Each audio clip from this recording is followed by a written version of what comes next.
Are you having a hard time figuring out what to get Dad for Father's Day? Shop now at sportshistorynetwork.com/row1 and save 15% off your order when you check out Row 1 Brand's Vintage Sports Pictorium Gallery. They have America's best sports art. With over 7,200 historic sports prints, you're assured to find something unique for Dad this Father's Day. If he's an NFL buff, check out the 1963 vintage NFL helmet poster. Shop now at sportshistorynetwork.com/row1.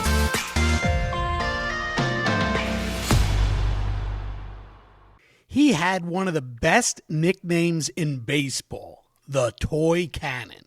And at first, it was a nickname he didn't appreciate. But when he stopped to consider the real meaning of it, it was one he grew to appreciate. And next, on Sports Forgotten Heroes, we're going to explore just how powerful and feared this baseball slugger was, the Toy Cannon, Jimmy Wynn.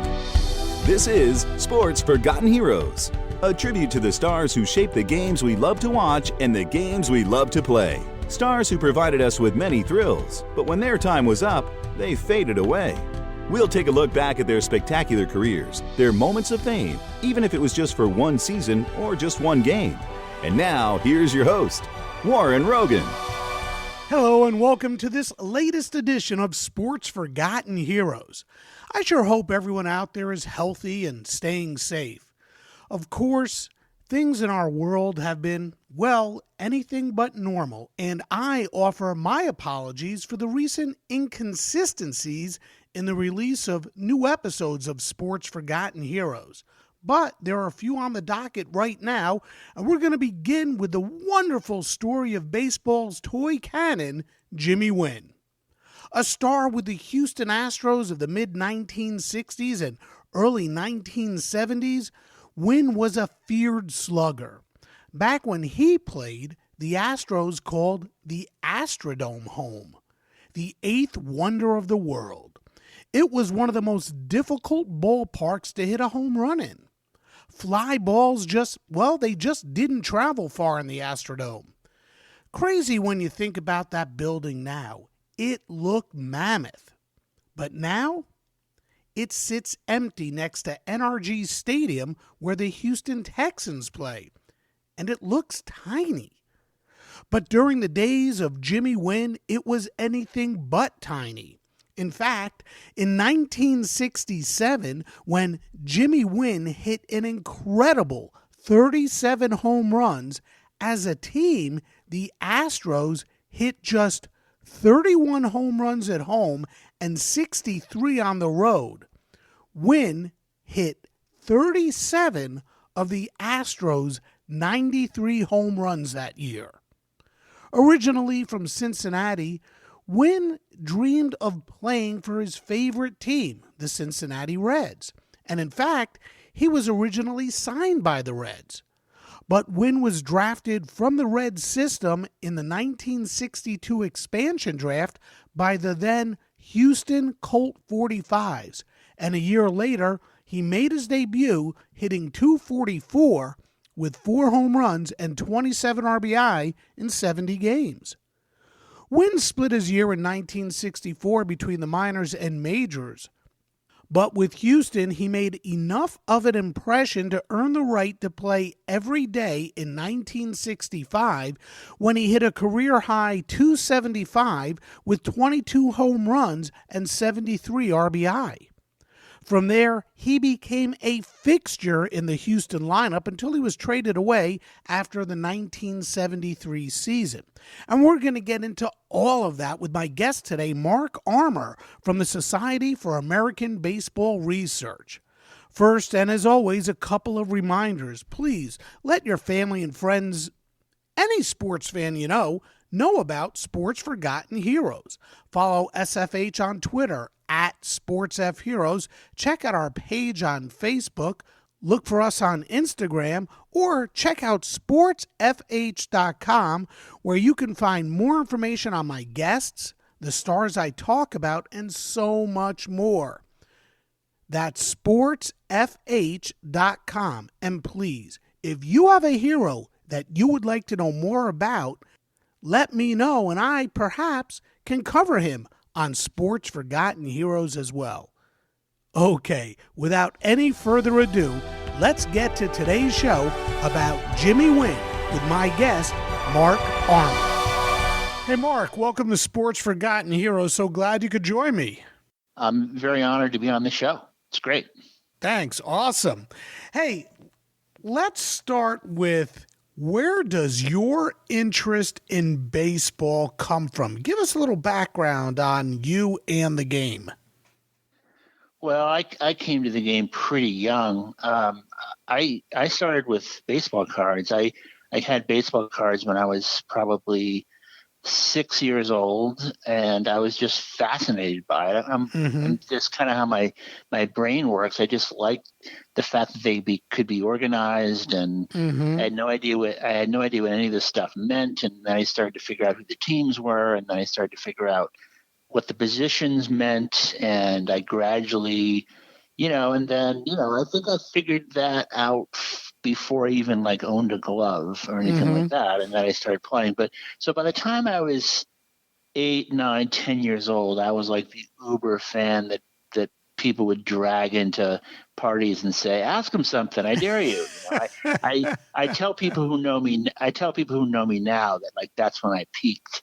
I haven't quite lived up to that sort of impression people had then, where I was like this, this kid, this computer, baseball computer. But anyway, baseball's basically watching baseball and then playing baseball, reading about baseball, and then eventually writing about baseball. It's just always something I've enjoyed. It's just been a fun sort of sideline of where I've met a lot of my closest friends. So yeah, it's great. It's been a very good passion for me. I couldn't have picked a better one, I don't think. I think you just explained a lot of us. I remember my baseball card collection, and I will never forget when my father bought me home a baseball card locker, and it had 2 slots on the bottom of the American League and 2 slots on the bottom of the National League, just in case each league expanded. And when Toronto and Seattle came in, I had room for them. But Nice. I don't know where that locker is now. No, I agree. I had a locker too, and it's I remember talking to my father. I grew up in New England, and my family, Red Sox fans. My grandparents. So that was kind of, that's what I inherited. And I can remember getting all the Red Sox, players, and going to my dad and saying, can you show me on? I had a big piece of cardboard. I was probably 7, it was probably 7, 8, something like that. I said, can you show me who the actual starters are, who actually played? And then I put the players. I would take Carl Yastrzemski, and I'd put him in. My dad said, "This is where left field is," and I was using the cards to sort of learn the basic way that the game was played, and that was absolutely my entree. Yeah, like I said, you're reminding me of my childhood and how much fun it was. Hey, you've written many, many bios for the SABR Bio Project, including the one on today's topic, Jimmy Wynn. But aside from the toy cannon, I don't know if you could narrow it down, but who are your top 3 or 4 favorites and why? Tell us a little something about maybe your top 3 or 4 favorites. Favorite players that you've written a bio on. Oh, that I've written a bio on. I see. The guys that I actually founded the project. So that was in 2002. And I started out thinking that I was going to do a lot of obscure people. I started out by saying, I'm just going to do the earliest people that played, that were born in Oregon, which is where I've resettled. I've been in Oregon for 25 years. Mm-hmm. And, so I would start doing a bio on somebody I literally had never heard of before I decided that I was going to do it. And I did that for a little while. And then I just decided that although it was interesting and I got something out of it, that isn't really where my passion was. My passion was with a lot of people was sort of like the players of my childhood. So that's what I started. That's sort of where I got to someone like Wynn, who was a big star, not where I was living, but he was somebody that I had cards of certainly. But I would say if I was going to narrow it down to three, I worked on these almost at the same time. Was the three Alou brothers? Interesting. So I signed up to do Felipe Alou, who was at the time managing, and I said this would be great. I'm going to do Felipe Alou. I had an old book that he had written like when he was still playing, and I got a lot of articles about him from when he played, and then I did all the usual research. It took me quite a bit of time, and then after I was into it for a while, I had so much material on his childhood. I said, hey, I'm going to do what if I do a bio on his two brothers? I mean, I really have all the stuff about the parents already. That I could I essentially triple dip on all this information. And then it was just sort of a little bit of a art to try and figure out how I could sort of tell the same story in a different way in these two places. But then I just started to fall in love with these three guys. I mean, they're different personalities. Felipe was very serious and religious, and Matty was really quiet, never said anything. Felipe was more of a leader type that was looked up to by all the other Dominican players, and Jesus was the younger brother who was supposed to be better than both of them and wasn't, of course. That's the way it always is. Yes, but they had their each individual stories, and then they had a lot of good quotes from each of them about their brothers, which I thought was really interesting. And the three of them all kind of, they spread out to different teams and had their own sort of very unique stories. But at the same time, it was very much a family that all three of them took very seriously. And I just became really, I just kind of fell in love with the whole story, their backstory, and then the fact that they all stayed in the game for so long. I mean, Felipe, of course, was in the game until just a few years ago, and he's probably still, an advisor for somebody. And Jesus works for the Red Sox as a Dominican scout, and Matty passed away, but he was still working too. And so the three of them are just legendary in the Dominican and revered. And I always tell people when they talk about like who do you want to be more famous than they are, and that's my answer is the Alous.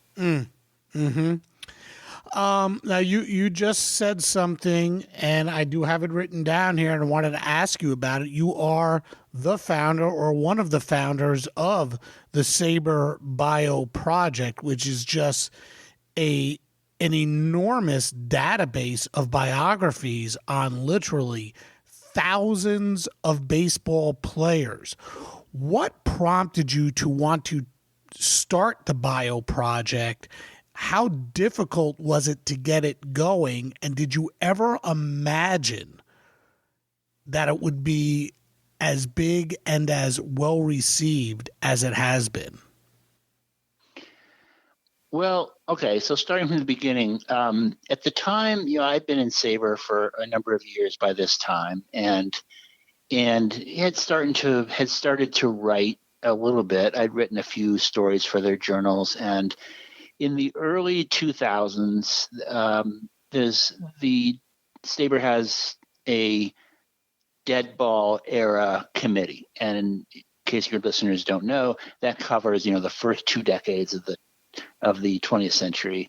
And they decided that they were going to do some research on that period of baseball, and in fact, they were going to do these 2 books of biographies of the most prominent players and people from that time. There was one book that was on the American League and one book that was in the National League.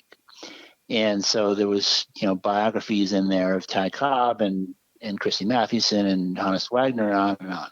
And they were really well-received books. And I, helped out. I was, just a volunteer. I volunteered. I signed up for, a few stories myself, and it was just really kind of a fun project.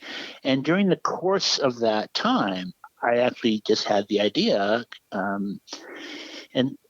that, maybe instead of sort of limiting ourselves to, the best players from this era or the best players from this team, why don't we have a project where everything goes? Every player is equal, whether you played one game or whether you were Babe Ruth. And everybody was excited about it right away. The difficulty was getting SABR, just getting sort of a website created that could handle it. Because that was something that, it had to be on, SABR's website. I wasn't going to, buy it myself and figure out how to do it. And I was sort of fortunate that we had a couple people that were sort of volunteering at the time around their website which was just getting going, that said, oh yeah, I can put up a prototype for that. And the website itself has evolved a few times since then. Yeah, just recently it changed a little as well. Yeah, so the key really was just getting the initial first infrastructure up, because no one wants to write bios for something and have us say, oh, don't worry, eventually it'll be up on the web. I mean, one of the joys of the project once it got going was to be able to say, you write this story on, Johnny Pesky, and we will edit it and fact check it for you, and we will get it up. We will get it up in like a week, which for people of, younger people probably aren't as impressed by that.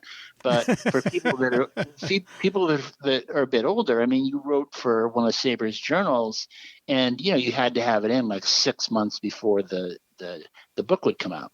So people, so being able to tell people this, we could turn these things over in a couple of weeks. People just, people got really excited. Did I think it was going to be as big as it turned out? I think what I thought was that if I created a sort of a process and a mechanism, that it would just go as fast as SABR members wanted it to. Like once we had the mechanism in place, and I had a team of editors, and eventually we added a fact checking phase. Once we got that process working, then we'd either get 1 a week or we'd get 5 a week. I wasn't really sure what was going to happen, and then I just kind of beat the drum for a few years, and then it just kind of took off. And I was the chairman of the project for I think the first 14 years. So 2016, I stepped down, and the people that are running it now are doing fantastically too. It's like over 5,000 biographies. There's been close to 20,000 players. There's still a couple to write about.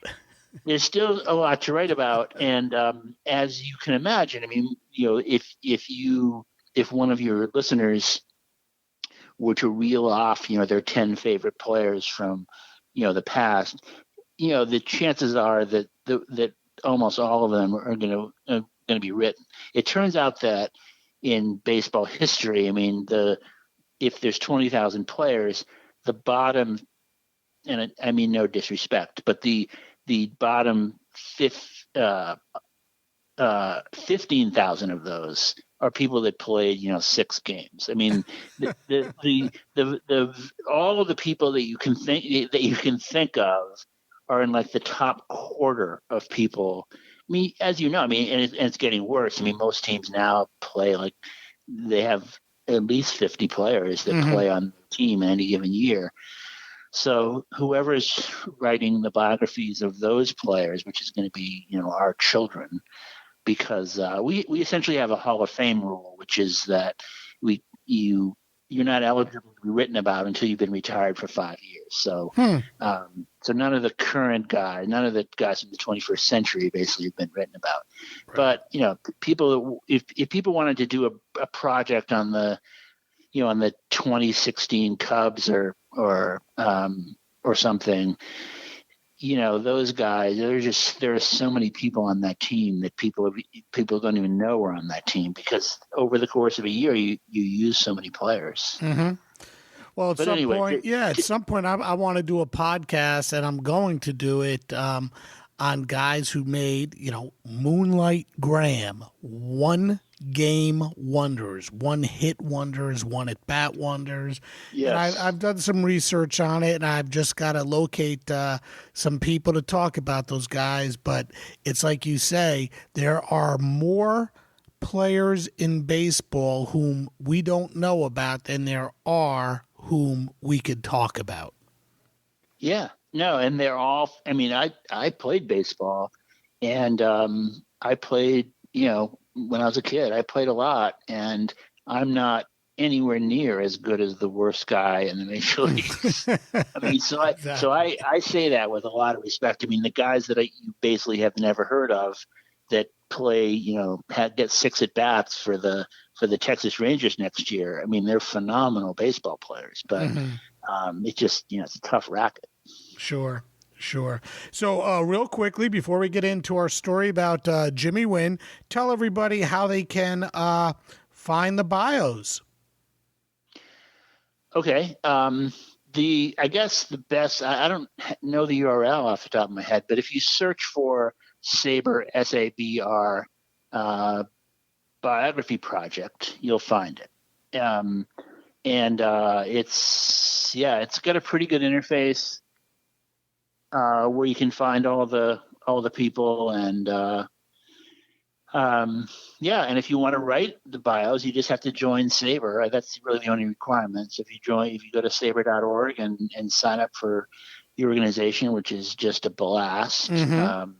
And it's just, baseball crazy nuts who are interested in a variety of things, whether they're stat people or history people or baseball cards people. We have them all. And join up. And you can – a lot of people that have written biographies for the Bio Project 2 years earlier would not have believed that they would be published writers, because they didn't realize that, you can figure it out. You can get help, and it's not, you're not writing a book, you're writing, 2,000 words, which is, the equivalent of, maybe 4 or 5 pages of a high school term paper. And, you can do it if it's something you're, really passionate about. Sure.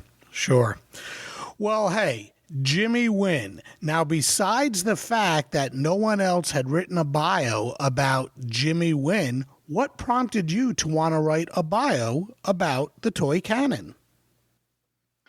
I guess I may forget exactly what it was, but in 2014, which I believe is when I finished the bio.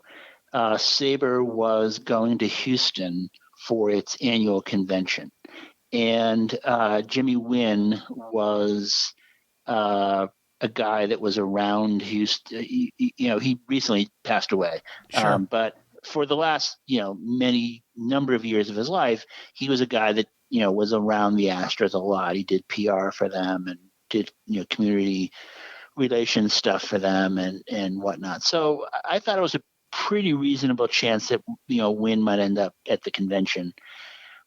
So I decided, because he would be in the news, it would be fun to start working on his story. So I think it was that off season before we went to Houston that I worked on it. And so I have a pretty big research library from that period. I have about 30 years of Sport Magazine in my house, and all pretty well cataloged. And that was such a wonderful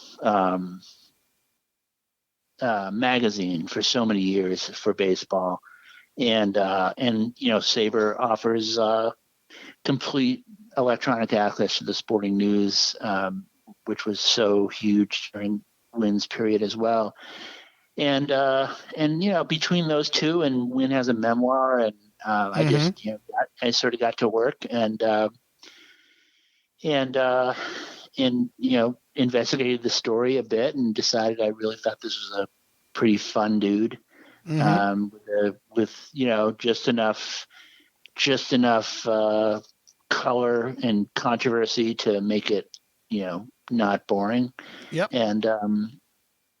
And he's beloved enough that I figured people would end up reading it, and they did. I think it actually was nice. I mean, because it got a little publicity, because it turns out that in Houston, I'm not in Houston, but in Houston, he's a pretty beloved character.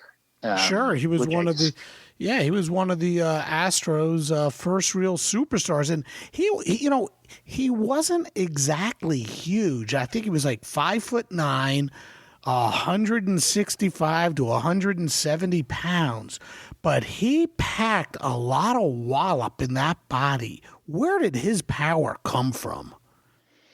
Yeah, I mean, he claims that it was just, taking hours of batting practice every day. I mean, he credited his dad. He said his dad threw to him forever, and that he had access to a pitching machine in the early 60s, which apparently wasn't far from his house, and he would just hit and hit and hit.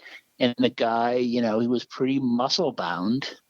He was built a little bit like Joe Morgan. He might have been a little thicker, but Morgan was also a guy that was, not a big guy that had power. Wynn had more power. Wynn was known at the time as somebody that would hit. It's hard to even imagine this now, but he was thought of like the way we think of Aaron Judge. I mean, he was the guy that hit the 490-foot home runs. And he was only 5'9". Yeah, right. He was huge. I mean, in terms of his power was huge. And if you saw a picture of him and there was no context, he looks like he's bigger. Mm-hmm. But the time that you realize he was not bigger is when you see him standing next to other people. And then you realize, oh, okay. But if you just see him standing out in the grass, because he looks like, if you just see him only, he looks like he could be a linebacker. Mm-hmm. Because he's got big shoulders and big arms, but he's just kind of like a linebacker shrunk down, Mm-hmm. So yeah, he had the upper body. He didn't like it when people referenced his size, did he? He took offense to it. Yeah, no, he was sometime in the late 60s, a Houston reporter referred to him as the toy cannon, which is of course a nickname that lived on the rest of his life. And Wynn didn't like the nickname because of the toy part. I mean, clearly the word toy is because he's little, and cannon is because he has all the power. Mm-hmm. And he thought it was kind of making fun of him, and then eventually he came to realize that no, actually this is a big compliment. And ultimately when his memoir came out, he called it Toy Cannon. I think by that time he realized that was going to help him. It's a cool nickname. It's a really cool nickname. I mean, it really just fits, and it's interesting enough that no one's ever going to be the toy cannon again, right? And you can't have another. You can't have another toy cannon. I mean, you can have another Babe, or you can have another. I don't know, like another Hammer. There's a lot. Yeah, you can have another Hammer, but you can't have another toy cannon. It's too. It's too singular. Mm-hmm. Mm-hmm. When you look back at his career, his most prolific year came in 1967 when he whacked 37 home runs for the Astros, and he hit 249 with 107 ribbies. I think his next best season came years later, 1974, when by this time he was with the Dodgers and he hit 271 with 32 homers and 108 RBIs. So let me ask you, why? Those are the only 2 years he hit 30-plus homers, and yeah, he played in the Astrodome. But why did he have such a reputation for his power, and how much did playing in the Astrodome, do you think, affect his numbers? I think it affected him a lot. I think he had a couple of years where he led the league in home runs on the road by a player, and also the other thing that younger people have to realize is that 37 home runs used to be a lot more than it seems like today, especially in the 1960s.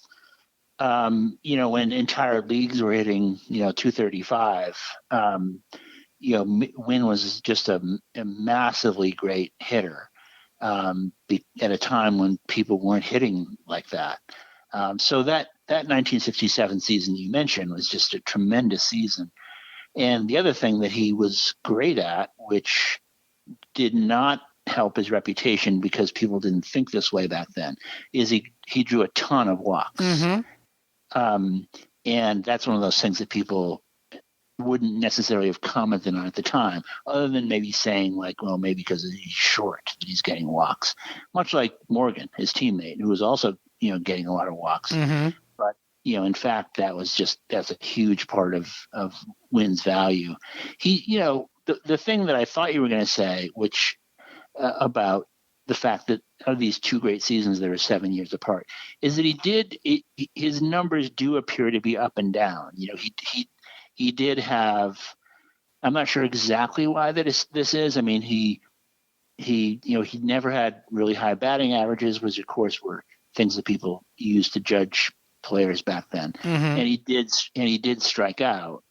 And maybe that combination, the fact that he wasn't really a contact hitter, meant that he was maybe more prone to going into slumps. But he certainly had a couple of years, he had years sort of in the middle of what should have been his prime, where you just think like, what happened there?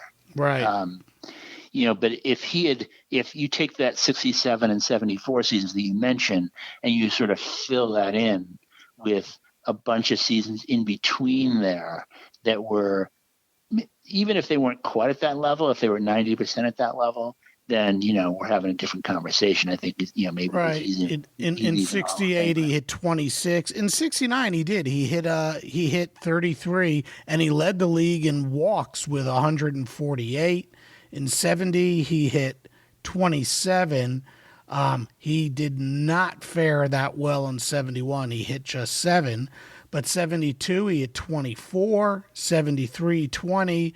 And then he went out to L.A. in that first year, 74 in L.A., he cranked 32 home runs. Yeah, that was a big thing. He went to L.A. and they won the pennant that year. And Wynn was probably the biggest reason why. I mean, he was the guy that sort of vaulted them from being a good team to, finally catching the Reds, which they only did once in that period. But I think at the time people credited Wynn with being the difference. It's funny when you think of the 74 Dodgers, you don't think of Jimmy Wynn. You think of Garvey, you think of Lopes, you think of Russell, you think of, Ron Say and Yeager. You don't think of Jimmy Wynn, and he was really their big offensive threat. Yeah, no, I think Wynn was a big power their best threat. Yeah. Yeah, I think he was their best offensive player on that team, and maybe their best regular player. And of course, they always had good pitching. But the difference is that all those other guys stayed around forever. Right. Wynn he just had 2 years in L.A., whereas the guys like Garvey, he was there for a decade, and most of those other guys were too. Because those teams won again, of course, in 77 and 78, and Wynn was long gone, and those other guys were still there. So I think that's the main reason. Wynn was just there for one of those years, but what a year that was. I mean, that was just that was something. Now, you spoke about his father for a brief moment before. Tell me a little bit more about his father and his upbringing and how good an athlete and how he coached Jimmy's teams. Tell us a little bit about his dad. So, he always spoke very well about his parents. His dad was a garbage man, and I say that that way because that's what Wynn always said. And as a matter of fact, he even has a part in his book where he says, today they would call him a sanitation worker, but to me, he was a garbage man, and I don't consider garbage man to be anything to be ashamed of. We need people that do what my dad did, and so I'm going to call him a garbage man because I feel like that's a fine way to make a living. And he and his parents were, they had a great, family up. He had a great family upbringing. His parents were, and he remained very close until the end of their lives. And so he was fortunate in that way that he had a very solid sort of upbringing. His dad, he always talked about how much time his dad spent with him. His dad played a lot of baseball with Wynn, and Wynn was this is kind of a broken record for when you talk about Major League Baseball players, but Wynn was a great. He was great at every sport. He was a great basketball player. He was a great football player. He ran track. So he was always, great at everything. And he went to a school that had a lot of, athletes that went on to play professional and other sports. He grew up in Cincinnati. I should have mentioned that, near Crosley Field. Right. And, always wanted to be a Red. And that's who drafted him. He was drafted by the Reds, but his mother insisted that he go to college, but 2 years later is when he was drafted by the Reds, and he played for Tampa in the Class D Florida State League. So he sort of realized a dream, at least at first, that he would be playing for the Cincinnati Reds. How big a deal was that? Yeah, so from roughly the end of World War II until 1965, when the amateur draft began, Major League Baseball had a number of mechanisms to try and keep bonuses down, and they had bonus baby rules, and a few different times they tried that. And what was going on in the early 60s is they had this rule. They didn't want people to stockpile too many minor league players. So they had a rule basically that said, once you've played a single season in your organization, if they don't put you on the 40-man roster, then you can be drafted by another team as long as they put you on the 40-man roster. So it keeps teams from sort of having 80 guys in their system that are potential major leaguers. So that's what happened to Wynn. He was not protected after his first year. They didn't put him on the 40-man roster. So Houston, who was a fairly new, they just come into the league, said, "All right, we'll take Wynn," and that's how he left the Reds. And he didn't want to. He was a Reds fan. He sort of idolized Frank Robinson and Vada Pinson and all those guys because he grew up there. But that was the rules. He ended up going to Houston. And that was a big break for him because it wasn't long before he found himself in, I think at that time they were still called the Colt 45s, or that might have been right around the first year that they were called the Astros. But he found himself in their lineup pretty quickly. Yeah, no, it was. It absolutely was. Other than the ballpark problem, which I think probably affected him quite a bit. The Reds were generally pretty loaded when it came to position players in that period, and of course that would remain so for another 15 years. So in order for him to play, he would have had to beat out Pinson or Frank Robinson or Darren Johnson or somebody else. I mean, I guess he technically was an infielder at that time, but eventually became an outfielder. But it was a little tougher. Whereas when he went to Houston, of course, Houston didn't really have much of anything. He got to, they moved him to center field, and with a couple of bumps along the way in terms of getting settled, once he got settled, then he was, he was their best player within a couple of years. Why was he changed from infielder to outfielder? It's funny. He was fast. He was a fast guy. He stole in his best years. He stole a fair number of bases, but he was never considered to be really a great defensive player for whatever reason. And I think that his managers in Houston just thought that they just had guys. I mean, they had Morgan by then, and they had Sonny Jackson, and they probably just decided that these guys are just better, defensive players than Wynn. And if Wynn's going to play, he's got to play the outfield. So that's why they moved him. I think he was probably surprised because, and a lot of that was like the little guy syndrome. You put the little guys in the infield. Mm-hmm. But they put him in center field, and he took to it. And then, when they and then he got that sort of center fielder's sort of ego where he kind of didn't want to ever leave center field. So I don't think there was anything to it other than the bodies they had on hand. Mm-hmm. And he had a little bit of a rocky start, and he was sent back to the minors after he made his debut with Houston.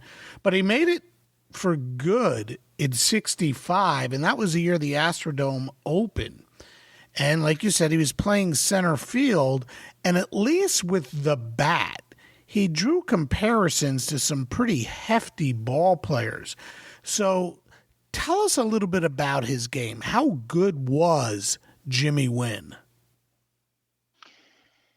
Yeah, I mean, he was compared to someone like Willie Mays. I mean, when I say compared to, I mean, people, it wasn't like they were saying he's as good as Willie Mays.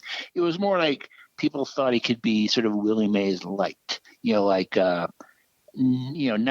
of Mays' power and 90% of his speed and, a fair defensive outfielder.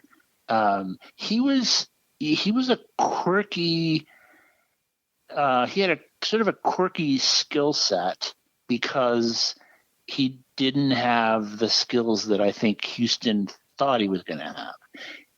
And what I mean by that is that as a small-ish center fielder in the 1960s, I think that what Houston expected he was going to settle into was a guy that, hit the ball to all fields and hit, 310 and stole a bunch of bases, as opposed to a guy that hit 255 with 30 home runs. So I think part of his problem in his early years was that the Astros, and I'm not saying it's only the Astros, I think other teams might have done the same thing at that time, but the Astros, I think, were particularly bad about this, is that, especially when Harry Walker got there, I think that they just decided that they didn't want him swinging the way he did. He was a free swinger. He swung. He used to pride himself that when he was up there, he attacked the ball. Mm-hmm. He tried to hit every pitch as hard and as far as he possibly could. Mm-hmm. And that was his approach. And he was very honest about that. And I think that Harry Walker would look at his low-ish batting average and high strikeout totals and decided that wasn't what he wanted. He wanted a guy that hit like, Matty Alou or mm-hmm. something. Mm-hmm. And that was not what Wynn was going to do. And I think it took a while for that to work itself out. And he never really got along with Walker. Yeah, we're going to get into Walker in a minute. Okay. But I love where you're going. And you already talked a little bit about his speed. Yeah, his first full season, he stole 43 bases. And for his career, he had over 200. So it's not like he was slow. But 43 his first year, and after that, he never really stole a lot of bases again. I mean, The next, in 1970, he had 24. In 69, he had 23. So what happened? Why was he slowed down on the base paths? He didn't even attempt as many as 43 stolen bases in a season. Why did the Astros slow him down? Yeah, I'm not really sure about that. Whether that was because he didn't want to do it, or um, or whether they just couldn't resolve the fact that they had a home run hitter that could run. I'm not sure. I don't think I know that. I don't know that story. I know Wynn in his book he talks a lot about the game that he wanted to have versus the game that he had, but he didn't talk about steals because I don't think that was necessarily as important to him as the fact that he wanted to hit. He wanted to hit with more power. Mm-hmm. What about his game in the outfield, his defense? Was he good or was he substandard in the field? And how did his sometimes, I don't know, reckless abandon affect him? And I think I'm referring to the incident on the ball that Dick Allen hit. Where he broke his arm, I think. Yeah, that was in 66, maybe. Yeah. I don't know the answer to the question, although I can tell you that his reputation as an outfielder was just that he was adequate, that he was not costing them anything, but that he was not particularly great. I mean, and certainly he had managers. He had a couple of problems. One, he had a couple of different managers that thought that he occasionally wasn't that interested in playing the outfield, so he would kind of like get bad jumps or maybe not run as fast as they thought, maybe so he definitely had a reputation, whether earned or not, of somebody that wasn't always giving it his all when it came to the outfield. And secondly, he definitely had there was always talk that they wanted to get a defensive center fielder to sort of play there, a Cesar Geronimo type, who in fact they had for a while and traded away, and then so they could play Wynn in left field or right field. Like they thought that was an oversell for his ability center field. That's definitely the reputation that he had amongst his own managers and also other managers. How hard was it for him to be playing center field in a place like the Astrodome? I mean, how tough was it to play there? The AstroTurf, as a defensive ball player. Offensively, the balls didn't fly that far, so it had to have an effect on his game at the plate. Tell us about the Astrodome and just how hard it was to play there in the field and hit for power. Yeah, I don't think that we can really relate to any of this today because I just think that era, first of all, it was a very difficult era for hitters at all compared to the last 25 years especially.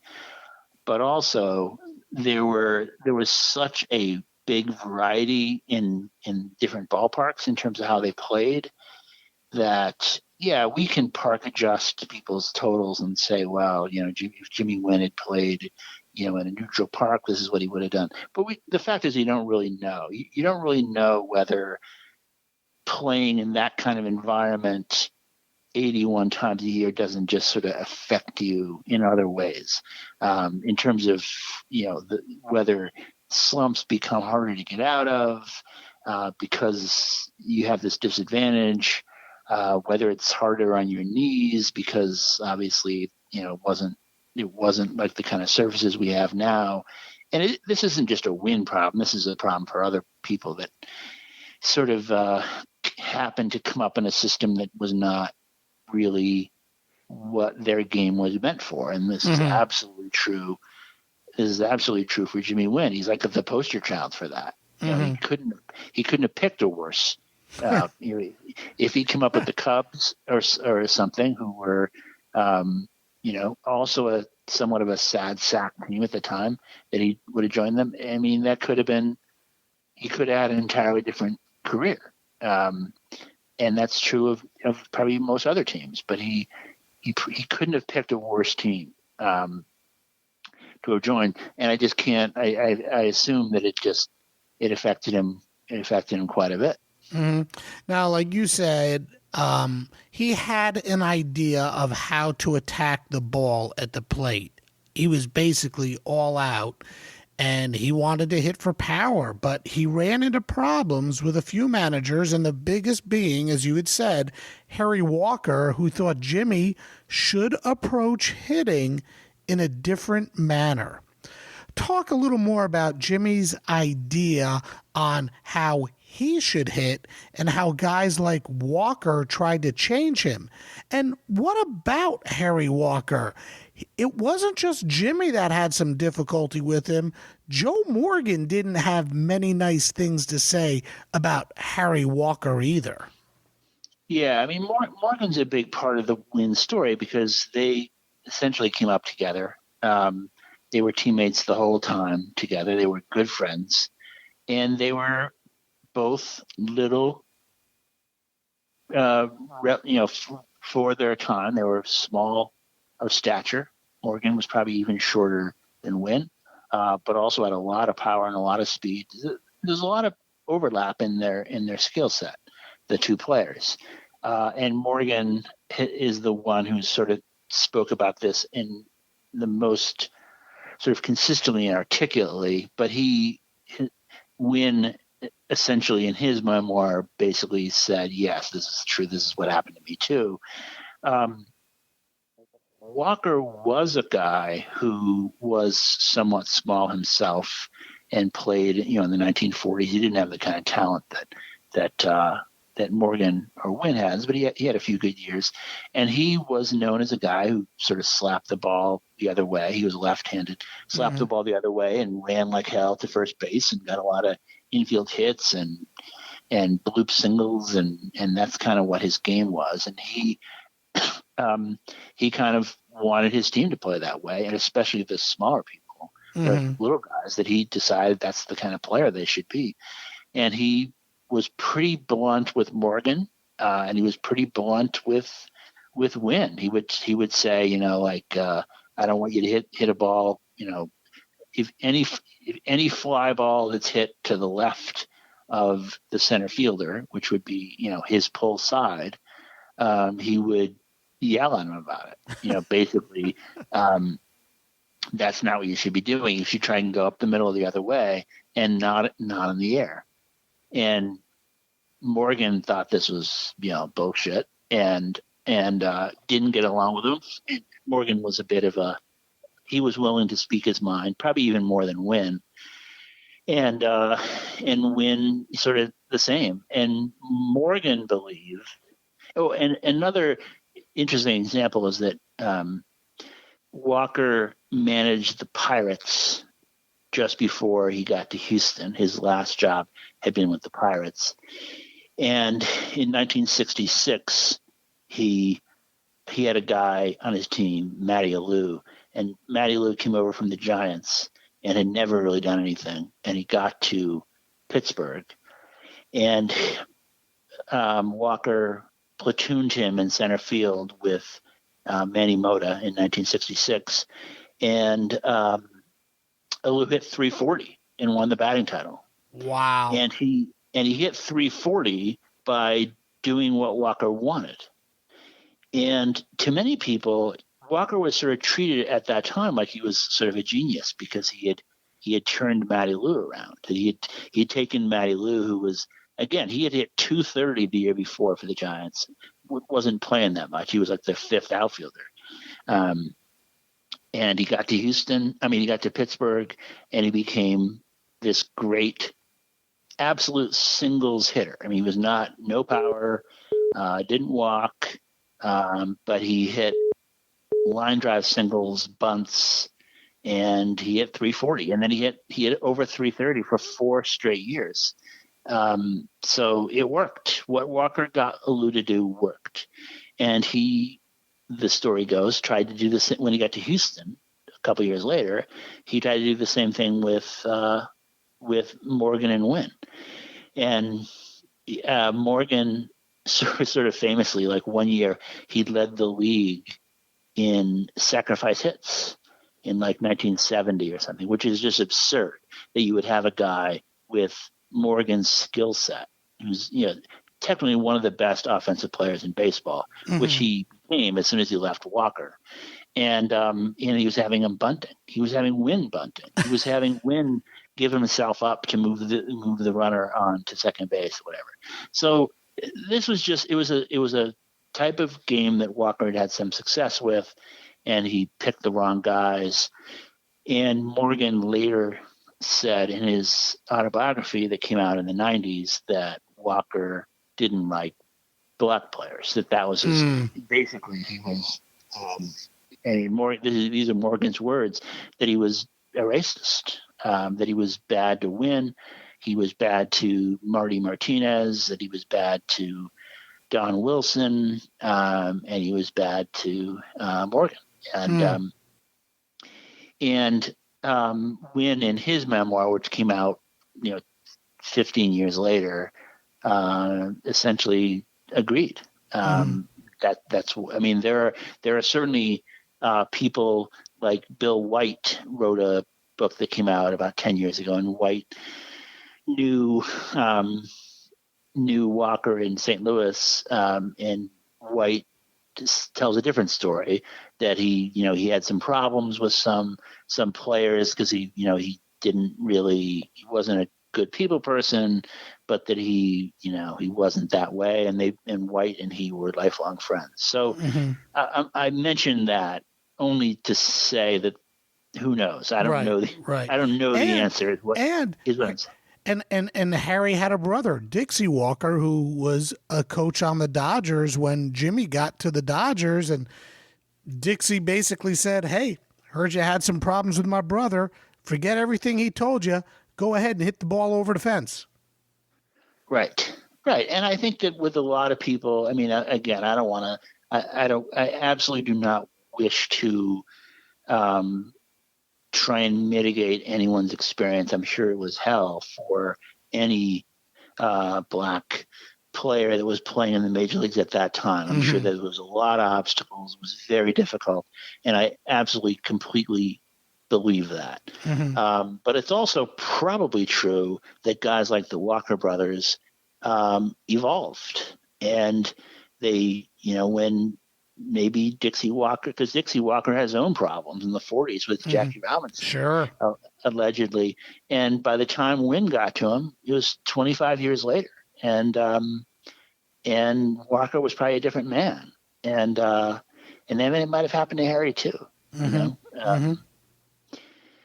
But anyway, I completely believe that this affected Wynn's career, because I think what Wynn needed, it's easy to say this now, but I think what Wynn needed was a better ballpark. But short of that, is he needed a manager that just essentially let Jimmy be Jimmy, and just sort of appreciated what he had and just said, go play baseball and hit, because he could hit. I mean, dude could hit. Well, I think there might have been another thing that affected Jimmy as well. I mean, the Astros, they were not a great team by any stretch of the imagination back then, and had their weak hitting team, and the fact that they really, outside of Joe Morgan, and Morgan was gone, they couldn't put anyone dangerous in the lineup behind Jimmy. They couldn't protect him. How did that affect maybe the types of pitches he saw? Maybe he could have been better had he had a little bit more support in the lineup. Yeah, I mean, that's certainly true.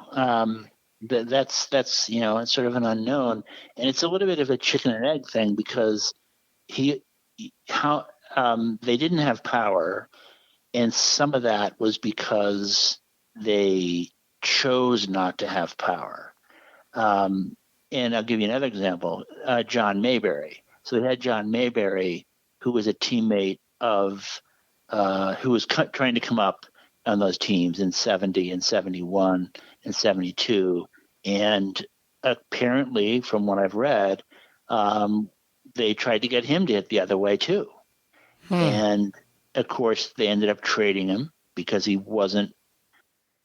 had a few call-ups and he hadn't really succeeded. And then his first year with Kansas City, which was really the first year he'd gotten a real shot, he became an excellent player for several years. And then meanwhile, back in Houston, they were complaining they didn't have any power. So, some of that was there was a time when they had, Morgan and Wynn and John Mayberry and Bob Watson on their team and didn't have any power. Yeah, I mean, you look at I'm looking at it right here, 1968. They had John Bateman was their catcher. He had 4 home runs. Rusty Staub was first base. He had 6. Dennis Menke played second. He had 6. Hector Torres was the shortstop. Back then, shortstops didn't hit home runs except if your name was Ernie Banks. He hit 1. Doug Rader hit 6. Bob Watson had all of 2. Norm Miller had all of 6. And then there's Jimmy Wynn with 26. They had no power on that team. Right. Yeah. Yeah, it was a lot of that was it was the Astrodome and 1968. You picked the worst possible year for hitting. But yeah, it was a difficult time. And the fact that if you hit 25 home runs in that environment, then you're a big time power hitter, which Wynn was. I mean, he had as much power as anybody in the National League at that time. Unfortunately for him and arguably for us, he did it in a time and a place that I think masked his skills. Mm-hmm. Was he combative at all? Was he a obviously he had there was a little bit of friction between he and Harry Walker, as we discussed, but was he combative, or was he a laid back guy? What was his demeanor like? There were certainly throughout his time in Houston, I think it got a little bit worse in the sense that he was considered to be a little bit of a malcontent, meaning that he was a guy that was not easy to manage. And some of this, how much of this is Walker and how much of it is him is, hard to say at this point. But he certainly had a reputation as he wasn't like Dick Allen exactly, but he was somebody that, maybe teams weren't lining up to try and get. Mm-hmm, because he also had some difficulties at home, didn't he? Yeah, he did. And he had a physical altercation with his wife.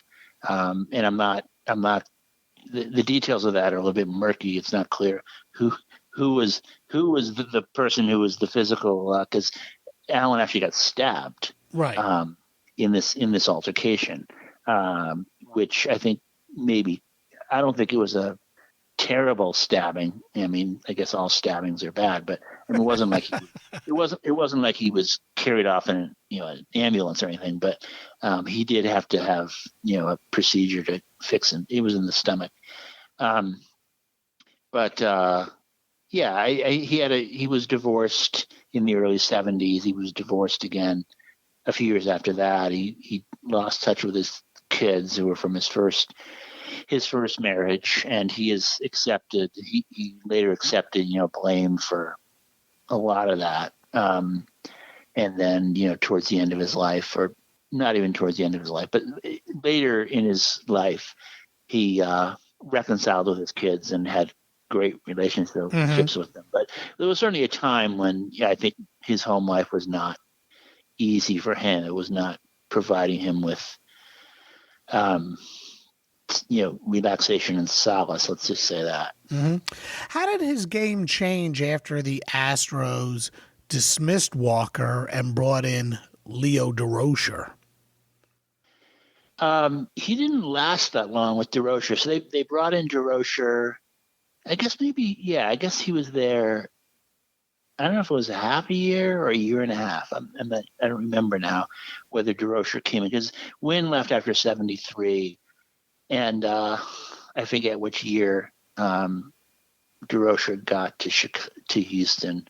But I think it was pretty similar. I think DeRocher was like Walker in the sense of him being, an aggressive kind of a manager. I think he got along with him okay. I don't think he had any personal issues with him. I think he was traded ultimately because they just, didn't think he was. I think they thought that he wasn't as good a player as he had been. Mm-hmm. And he kind of bounced back with LA, but I think he got along fine with DeRocher. Was he upset by the trade to LA? Did he welcome it? Was he surprised? I don't think he was surprised, and I don't think he was upset about it either. I think he was pretty positive. I mean, he'd been to Houston for a long time, but I think by that time, I think he had kind of had it, by that point. I think he was not, despite what happened to him late in life when he became almost like Mr. Astro. Mm-hmm. I don't think he was hugely popular in Houston by that time because, he was a sort of a star that maybe wasn't what he had been. And they had a lot of young players at that time, like Cesar Cedeno, who was a real star, and Wynn was kind of yesterday's news. I don't think people were that upset about it. They got Claude Steen, was a pitcher, and I think they wanted to sort of go in a different direction. I don't think Wynn was surprised, and I think he was happy to get to LA, especially because what he always wanted was a manager that let him play and let him play his game. And that's what Walter Alston did. I mean, that's the way Wynn tells it. Is he told him, you got to play center field every day, and you're going to hit third, and you're going to hit. And he did. I mean, he really felt welcome in Los Angeles. We mentioned it at the top. He got there in 74. He hit 32 home runs, knocked in 108. He hit 271. He even stole 18 bases, made the All-Star team. The Dodgers go on. They play the A's in the World Series. And then 75, he gets off to this really good start. And then he slumped. I mean, he made the All-Star team in 75, and then he slumped. He hit 248 with 18 homers and 58 ribbies. What happened? I'm not sure. I mean, whether there was an injury, but yeah, something happened in the middle of the summer, and he basically never recovered from that. So his years as a star was, a year and a half in LA, and then at that point, he didn't have much left. He had another half year in LA, which, as you said, was subpar. Definitely had a big drop off from the All-Star game, where he started in center field for the NL, and didn't have anything left after that. And the Dodgers were kind of, in the race with Cincinnati, but Cincinnati ended up, blowing them away. They ended up winning, I think, by 20 games. That was the big, the sort of the pinnacle of the Big Red Machine that year. And they couldn't end up competing. And then after that, Wynn just kind of bounced around to a few other teams, but it was never really the same player. Yeah, it was really weird because the following season, 76, he ends up in Atlanta. He hits 17 home runs. That might not be a huge number considering he was playing in Fulton County. He had 66 ribbies. He only hit 207, but interestingly enough, he led the National League in walks that year with 127, and he had an OPS of 744. I mean, it's not like it was the worst when you line it all up, but he was really done by this point, and he was 34 years old.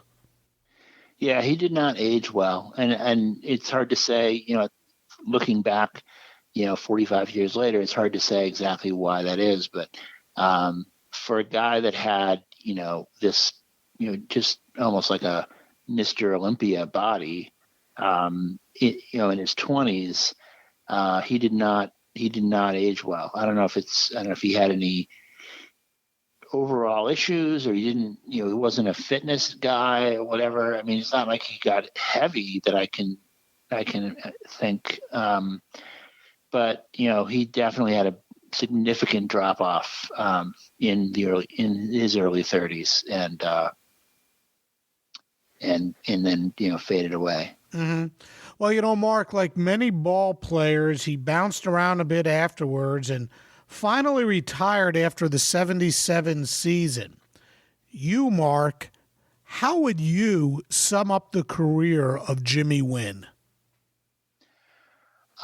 He had a fine career that he should be very, very proud of.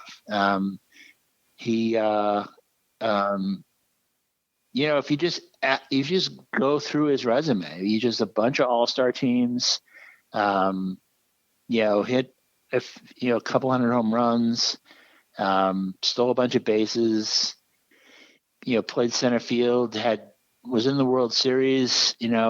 He did a lot. He accomplished a lot. He was a star player, not for 15 years like people thought he might be, but he was a star player for 6 or 7 years, certainly. Mm-hmm.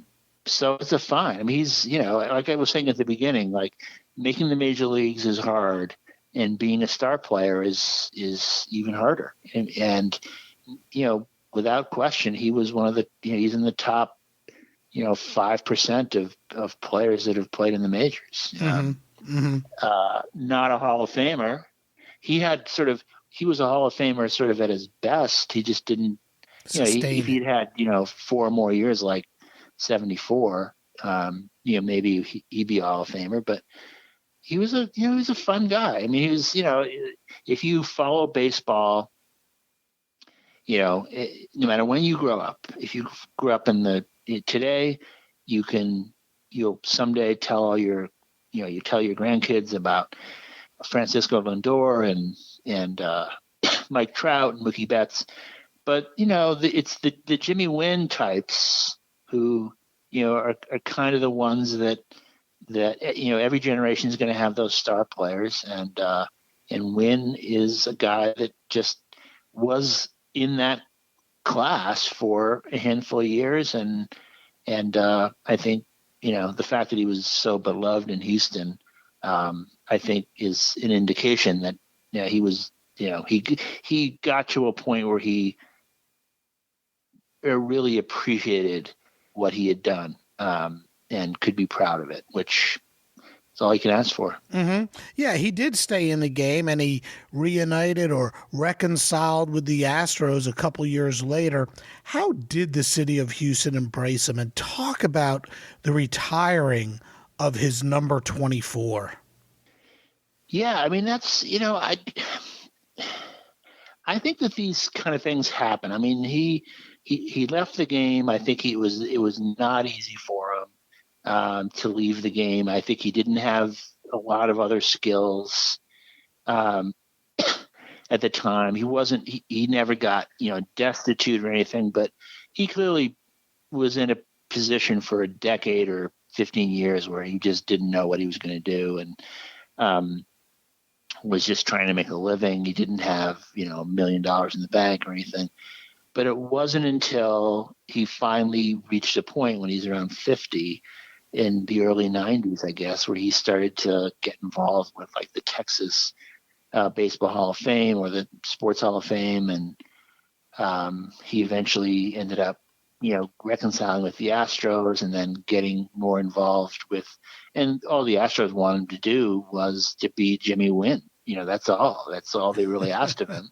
And he was really good at that. And he would show up everywhere. And I met him at the SABR convention. He did come, and I did meet him, but just briefly. But you get the impression that when he was around, people were laughing and smiling, and he just became really popular. And he's one of those people that became, I think, more popular as a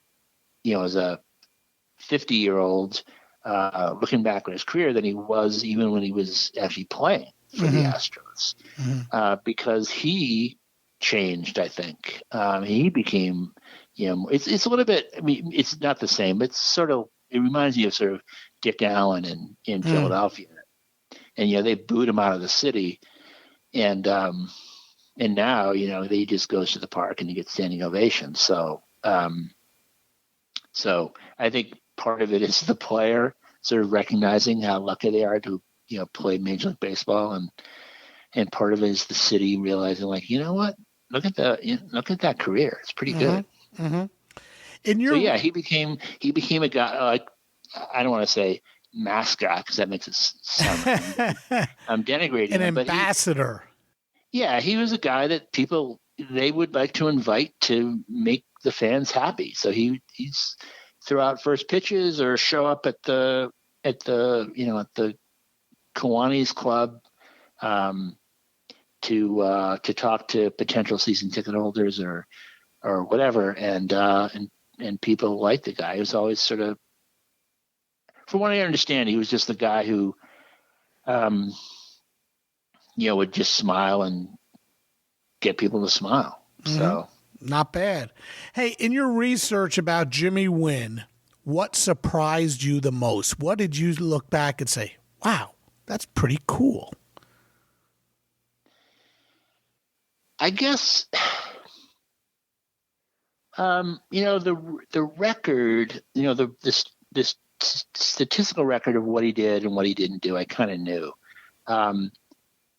What I probably didn't know, because when he was with Houston, I was, this is when I was like 5, 6, 7, 8. So it wasn't like I was, an expert of what was going on, or even knew who Jimmy Wynn was when he came up.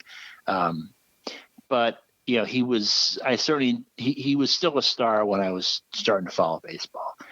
But what I did not know, because I don't know if it's because it just wasn't a national thing, was how much of a power hitter he was. Not just that I knew how many home runs he was hitting, but I didn't realize he was hitting balls up on the railroad tracks at Crosley. I mean, he's sort of famous at the time for hitting home runs as far as anyone, as far as Frank Howard, as far as Harmon Killebrew, and that surprised me. I thought he was just a guy that hit home runs, not that he was as powerful, he was quite as powerful as that. And that's pretty impressive. I mean, it'd be like he's not as big as Jose Altuve. I mean, in terms of size. Wow. He might be taller than Altuve, but he's not I don't think he's as big as Altuve. Wow. Which is kind of bizarre, right? Because he can launch the ball. And Altuve can launch the ball too. Yeah. And I think Mookie Betts is basically Wynn's size. And of course, Mookie Betts can hit 30 home runs too. So it certainly happens. But I mean, if I had been able to sit down with him before he died, I would have said, you had a hell of a career. Very cool. Very cool. Mark, you working on any other bios now? I am not. I'm not retired from it, but at the moment I am not working on any bios. Okay. Hope to get back to it at some point. Okay. Well, Mark, I want to thank you for taking some time out of your day to spend with me, to spend with fans of Sports Forgotten Heroes. This has been a terrific hour. And thanks so much. Well, I appreciate what you do. And not much going on in the world these days. So it's fun to talk baseball. Absolutely. Thank you so much. Great. You have a wonderful day. In the end, when you consider the way he was welcomed back to Houston and had his number retired, I think it's fair to say that Jimmy Wynn was a hero in the Houston community and a hero to thousands, if not millions, of Houston Astros and baseball fans everywhere. For his career, Wynn hit 291 home runs, knocked in 964, and ended his career with a solid .250 batting average, 225 stolen bases, and an OPS of .802. Not phenomenal numbers, but when you consider where he played and the lineup around him, Jimmy Wynn definitely had a remarkable career. Thanks for joining me today, and we'll see you next time on Sports Forgotten Heroes. We here at the Sports History Network proudly partner with 26 podcasts, all revolving around the history of sports. But did you know that many of our hosts were sports history authors way before they started their shows? It's true. We've got Joe Ziemba, host of When Football Was Football, Joe Zagurski, host of Pro Football in the 1970s, Mark Morthier, host of Yesterday's Sports, Tommy Phillips, host of Lombardi Memories, and Scott Adamson, co-host of From the 55-Yard Line. All these authors have many books for you to choose from. To check them out, go to our website at sportshistorynetwork.com/sportshistorybooks. Pick up your copy today. Soundtrack provided by Kevin MacLeod of filmmusic.io.